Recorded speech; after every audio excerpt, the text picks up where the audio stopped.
j'ai commencé à écrire l'histoire, qui était une évidence pour moi que ça allait parler de l'exil, de la migration à Veracruz, qui est un endroit très particulier qui m'avait très attirée.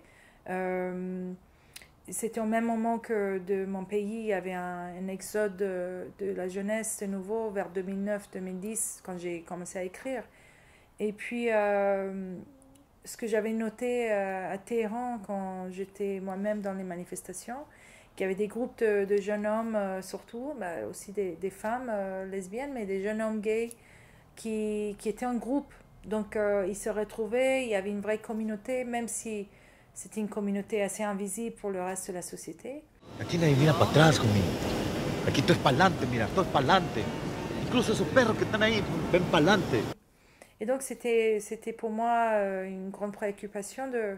Enfin, en général, c'est une préoccupation pour moi de parler des gens invisibles, alors qu'ils coexistent avec nous et qui sont très importants, que ce soit des migrants ou des gays. Donc, pour moi, c'était la même problématique. La difficulté d'être migrant ou exilé dans les sociétés, la difficulté d'être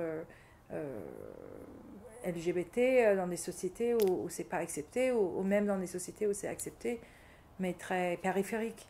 Donc du coup, je voulais mélanger ces sujets-là, et dans un contexte comme Veracruz, où il y a une grande aperture au Mexique et à Veracruz en particulier, une tolérance et puis un amour de cette sensualité-là, et donc je voulais mettre ces éléments ensemble pour faire le film.